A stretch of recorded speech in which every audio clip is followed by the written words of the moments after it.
I made a video yesterday when I was back in Dartington. Now I'm back home in Cheshire again. But the video I made yesterday was a kind of speculative video about relationships between the brain activity, what the brain activity feels like in terms of kind of the introspective experience of cognition, what that feels like, and kind of swarming activity. What I was saying in that is that the fMRI scans of the brain to me look a little bit like the swarming activity of birds or shoaling activity of fish, that kind of thing. And then just kind of speculated how that might register in terms of the kind of felt response. And I think there are some kind of intuitive or introspective senses that one gets about one's own thinking processes that do feel a little bit like there's a swarm in your head rather than a single controlling CEO at the front. But after I made that video and posted it on YouTube, I thought I'd better start to find a bit more about this. And because I called the video Brain Swarm, I just typed brain swarm into Google to see what would come up. And two interesting things came up as a result of that. Firstly, there was one article from, I think it was New Scientist magazine, but it might have been Scientific American. I think it was New Scientist, which required a subscription to get the full article for us. We'll have to see if I can get that. But it seemed to be about some work paralleling cognitive behaviour, cognitive activity in the brain with the activity of swarms. So that seemed to be in the area that I'm interested in.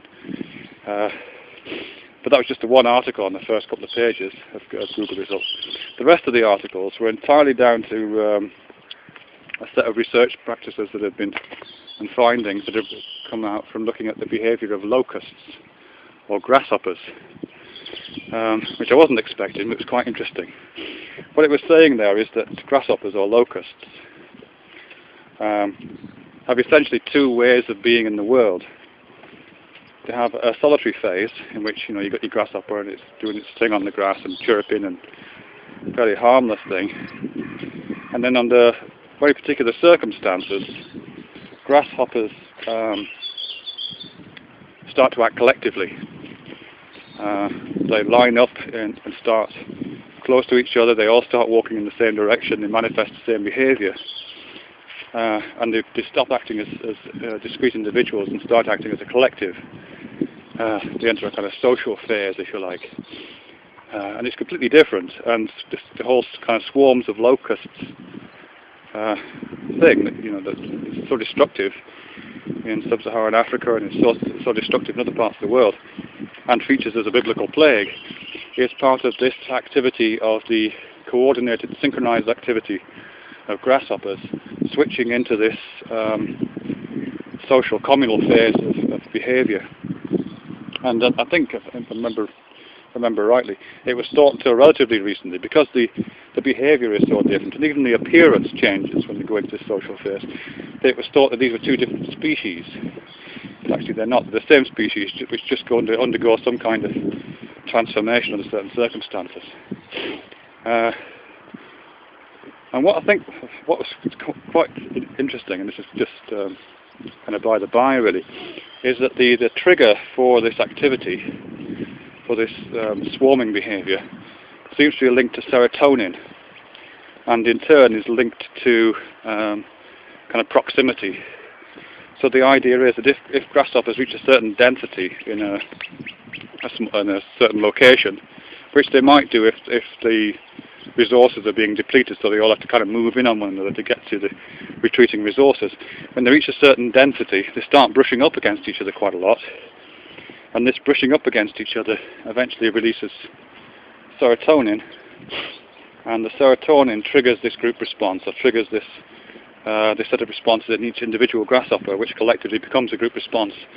So as I say, they all start marching in the same direction, eating everything in their path, take to the air simultaneously and fly as a swarm to the next area of resources and devastate that as well. And it kind of makes sense in evolutionary terms. If you've got a diminishing area of resources such that you are having to crowd in on your neighbours,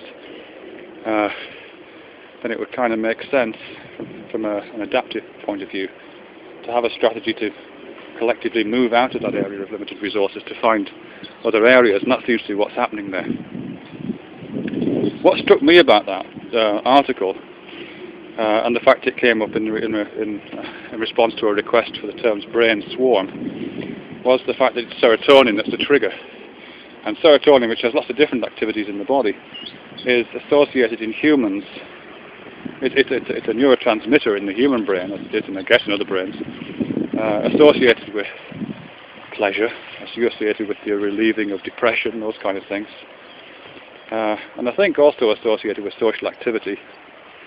So I'm just wondering where that goes. I mean, it's a kind of science fiction speculation, but wouldn't it be interesting to think of these activation patterns in the brain not as kind of belonging to us, or not as kind of just biochemical responses, but each one of those activations is a kind of short-lived entity, like a grasshopper is a short-lived entity. And then at certain times, perhaps certain times in our evolutionary history, the close proximity of these little activation entities causes the release of serotonin, which causes all these little activation entities to kind of line up and move in the same direction through the substrate of the brain, that complex network of neurons and dendrites and synapses. And so what you would get is this swarm of newly hatched, transformed activation entities sweeping through the brain, not necessarily destroying everything in their path, although there's probably analogies to be drawn from that about how memes work, but certainly producing something which is different to the individual entities. It would be quite interesting to speculate that this great sort of achievement we have in terms of human development, which is consciousness or some kind of ordered cognition, is actually the coming together of lots of individual activation entities into this great biblical swarm that sweeps through our brains,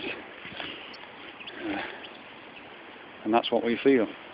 Again, as I said yesterday, a little bit like a huge crowd of football hooligans sweeping through the streets of Madrid or Manchester or Sao Paulo.